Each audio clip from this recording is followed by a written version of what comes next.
Next ప్రశ్న దానికి అనుసంధానంగా అడగబోతుంది. ఇక్కడిది కానప్పుడు అంటే నా ఆన్సర్ నేను నాకు రాబట్టుకోవడం కోసం అడుగుతున్న క్రమంలో ఈ ప్రశ్న వేసింది. నెక్స్ట్ 56 కోట్లు ఖర్చు పెట్టగలిగే దక్షత, పట్టు ఎవరికి ఉంటుంది? ఈ దేశం మీద కన్నేసిన డీప్ స్టేట్కి ఉంటుంది 100%. అది విదేశాలు. సో ఇది కనెక్టింగ్ ద డాట్స్. ఇది ఖచ్చితంగా సార్. అంటే వాళ్ళకి ఇప్పుడు నేను అందుకే చెప్తాను కదా, ఇదివరకు ట్విట్టర్లో ఖలిస్తాన్ రెఫరెండం 2020 అని 2020లో ఒక హ్యాష్ ట్యాగ్ ట్రెండింగ్లోకి వచ్చింది సార్. ఆ హ్యాష్ ట్యాగ్ ట్రెండింగ్లోకి రావడానికి 500 కోట్లు ఖలిస్తానీ మూకలు ఇచ్చాయి. జస్ట్ హ్యాష్ ట్యాగ్ ట్రెండింగ్లోకి రావడమే. అంటే అప్పట్లో ఎట్లుండేదంటే పరిస్థితి, ఈ రోజు కూడా ఉంటుంది అది. మనం అబ్జర్వ్ చేస్తే అంటే మామూలుగా సోషల్ మీడియా ఇన్ఫ్లుయెన్సర్స్ కానీ, పనిచేసేవాళ్ళు కానీ, సోషల్ మీడియా నడిపేవాళ్ళు కానీ, ఫర్ ఎగ్జాంపుల్ ఇప్పుడు మన గత సంవత్సరము భారతదేశంలో యూట్యూబ్ ద్వారా భారతదేశానికి వస్తున్నటువంటి రెవెన్యూ, అంటే యూట్యూబర్స్కి వస్తున్నటువంటి డబ్బులు ఎంత అంటే 5,000 కోట్ల పైచిలకు ఒక 1 yearకి. 5,000 crores పైన ఉన్నటువంటి ఒక ఇండస్ట్రీ ఎమర్జ్ అయింది దేశంలో, ఒక యూట్యూబ్ పేరిట. ఇంక ఇన్స్టాగ్రామ్ ఎంత వేసుకుంటారో చూడండి ఇంకా. ఓకే, 2 ఇప్పుడు ఈ పర్టికులర్ వ్యవస్థలో ఎవరైనా కానీ యూట్యూబ్ నడుపుతున్నారు అనుకోండి, ఇప్పుడు మనము యూట్యూబ్లో వీడియో పెట్టాలనుకోండి, ఏది ట్రెండింగ్లో ఉందో ఆ వీడియో పెడతారు. ట్రెండ్స్ చెక్ చేసుకుంటాం కదా, ట్రెండ్ చూసే కదా ట్రెండింగ్ లో ఉందని అల్గోరిథమ్స్ సెట్ చేసి మరీ చూపిస్తున్నది యూట్యూబ్. అది ట్రెండింగ్ లోకి రావడం కోసం ఖలిస్తానీ రెఫరెండం 2020 అనేది ట్రెండింగ్ లో కనబడుతుంది. ట్రెండింగ్ లో నిజంగానే అందరూ ట్వీట్ చేయడం వల్ల ట్రెండింగ్ లోకి వచ్చిందా, ట్రెండింగ్ లోకి వచ్చాక ట్వీట్లు చేస్తున్నారా, అదే ఇది క్వశ్చన్. సో ట్రెండింగ్ లోకి రావడానికి ట్వీట్ చేయడం వల్ల ట్రెండింగ్ లోకి వచ్చిందంటేనేమో అది ఆర్గానిక్ వే. ఇవాళ మనం జంతర్ మంతర్ ప్రొటెస్ట్ నిజంగానే ఆర్గానిక్ గానే వచ్చింది అనుకుంటే ఒక లెక్క. సడన్ గా అది ట్రాక్షన్ పెంచుకొని, అంటే జంతర్ మంతర్ గురించి ఎవరు మాట్లాడినా వాళ్ళకి ట్రాక్షన్ బిల్డ్ అవుతుంది, అదే ట్రెండింగ్లో ఉంటుంది. ఎక్కడ చూసినా ట్రెండింగ్ ఫీడ్స్ వీటిలోనే కనబడేసరికి ఇమ్మీడియట్లీ ఏమవుతుందంటే వీటి మీదనే కాంటెంట్ చేయాలని ఇన్ఫ్లుయెన్సర్స్ కనిపిస్తుంది. ఆ ఇన్ఫ్లుయెన్సర్స్ అందరూ అదే కాంటెంట్ చేయడము, దాన్ని బేస్ చేసుకునే కాంటెంట్ పుష్ చేయడము.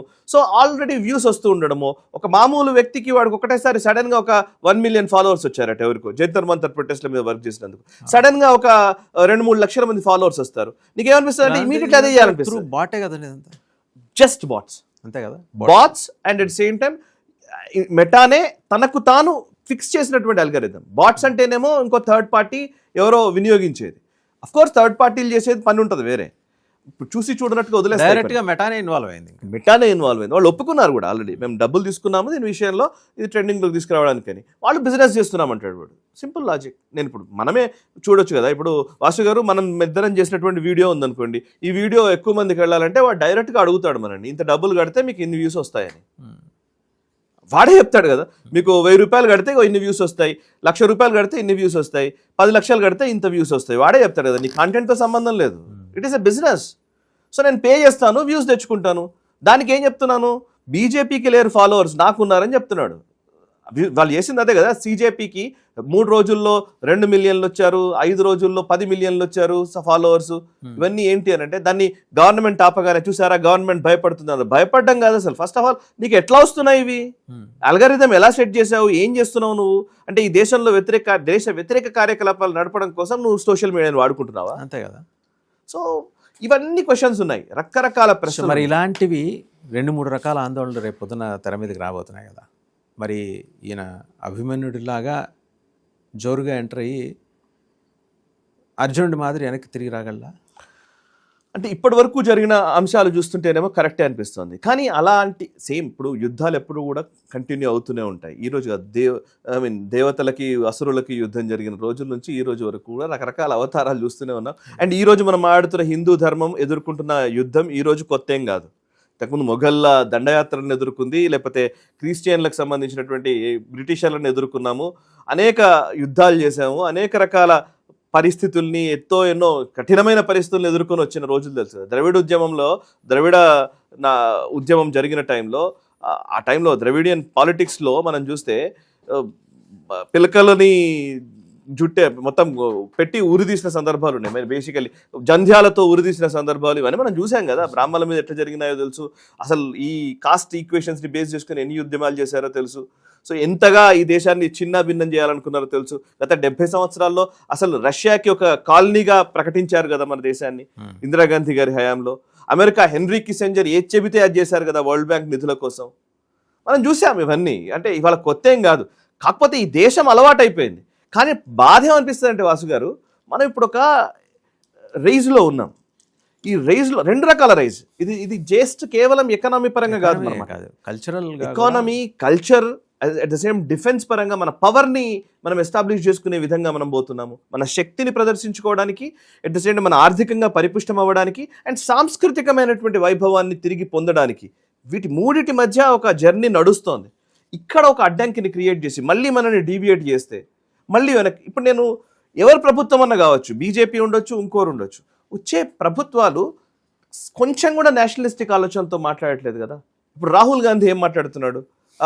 హగ్ చేసుకోవడం, కౌగిలించడం ఫారిన్ పాలసీ సబ్జెక్ట్లో కూడా రావాలి. ఫారిన్ పాలసీ గురించి హెక్కిల్ చేస్తూ మాట్లాడుతున్నాడు. And what does he no అండి, అంటే దానికి సంబంధించి విదేశాంగ విధానం గురించి ఇప్పుడు వారి మాతృమూర్తి ఇందిరాగాంధీ గారంటే ఆవిడ ఫీల్డ్ నుంచి వచ్చిన మా రాజకీయవేత్త, వారికి తెలుసు విదేశాంగ వ్యవహారాలు. అండ్ వారికి ఇందిరాగాంధీ కావచ్చు, ఆ కుమారుడు రాజీవ్ గాంధీ గారికి కూడా ప్రతిపక్ష నాయకుల్ని ఎమర్జెన్సీ విషయం పక్కన పెడితే తర్వాత వాళ్ళు గౌరవించిన విధానం చూడండి. అవును, ఈయనకేం తెలుసండి? ఆయన చాలా ఇంపార్టెంట్ విషయాలని చాలా దారుణంగా మాట్లాడుతున్నారు. అది చాలా దారుణం. లైటర్ వీల్లో ఒక ప్రధానమంత్రి మీ చైర్ని రెస్పెక్ట్ చేయాలి. అక్కడ రేపొద్దున అదే చైర్లో మీరు కూర్చోనే అవకాశం మీకు దక్కచ్చు. కరెక్ట్. అప్పుడు మిమ్మల్ని ఎవరైనా హెకిల్ చేస్తే ఆ రోజు కూడా మనం ఇదే మాట్లాడతాం. ఎందుకంటే నాకు అక్కడ కూర్చున్నది ప్రధానమంత్రి, నా దేశ ప్రధానమంత్రి. కరెక్ట్. అంటే నా ఇంటి మనిషి అక్కడ కూర్చున్నాడు అన్నట్టే మనం చూసుకుంటాం. కరెక్ట్. ఆ స్పృహ ఎందుకు కొరవడింది ఆయనలో? అండ్ ఇంకొకటి, ఈ మీరు బయటకెళ్ళి హగ్ చేసుకుంటే ఫారిన్ పాలసీయా, దీన్ని ఫారిన్ పాలసీ అంటారంట. మరి ఫారిన్ పాలసీ అంటే అర్థం ఏంటి? లిటరల్లీ నిజంగా మనం మాట్లాడితే, ఇప్పుడు పుస్తకం రాస్తున్నాము, నిజంగా మాట్లాడితే మన్మోహన్ సింగ్ గారు ఉన్నప్పుడు, మన్మోహన్ సింగ్ గారు బయట దేశాలకు వెళ్ళినప్పుడు ఆయనకు ఎట్లాంటి గౌరవం దక్కేదో మనం చూడలేదా? మనకు తెలియదా? అప్పటికిప్పటికి డిఫరెన్స్ కనిపిస్తుందా, కనిపించట్లేదా? డెఫినెట్గా అండి. మనం లిటరలీ మనం ఎక్స్పీరియన్స్ అవుతున్నామా లేదా? మరి నిజంగానే నేను మాట్లాడు ఎలా హెకిల్ చేస్తాడు. అండ్ డిఫెన్స్ పరంగా ఆయనకు ఎప్పుడు అంతే, సడక్కి గూండా అన్నారండి ఆర్మీ చీఫ్ని. జనరల్ బిపిన్ రావత్ గారిని సడక్కి గూండా అన్నారు ఓ టైంలో. అరే అసలు చైనా సైన్యం వచ్చి మార్పిటాయి కర్రే అంటాడు. ఎవరిని తిడుతున్నావు నువ్వు? చైనా సైన్యం వచ్చి లోపలికి వచ్చి ఎవరిని కొట్టింది? మన ఇండియన్ సైనికుల్ని కొట్టిందని నువ్వు చాలా గొప్పగా చెప్తున్నావా? What is this?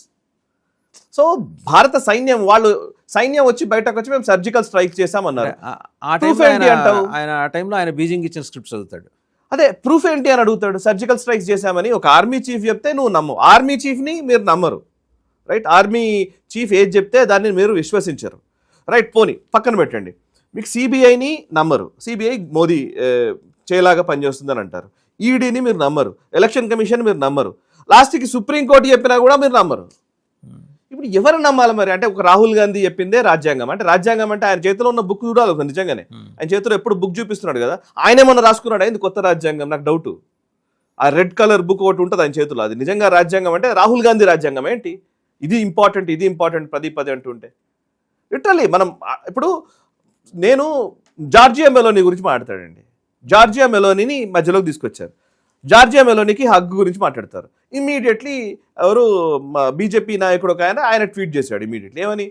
ఇందిరాగాంధీ ఇంకెవరో నాయకుడిని హగ్ చేసుకున్న విజువల్ చూపించారు. మరి దాన్ని ఏమంటారు? మిత్రోకిన్ ఆర్కైవ్స్ ఉంటుంది, ఆ పుస్తకం గురించి మాట్లాడితే ఇప్పుడు ఊరుకుంటాడా రాహుల్ గాంధీ?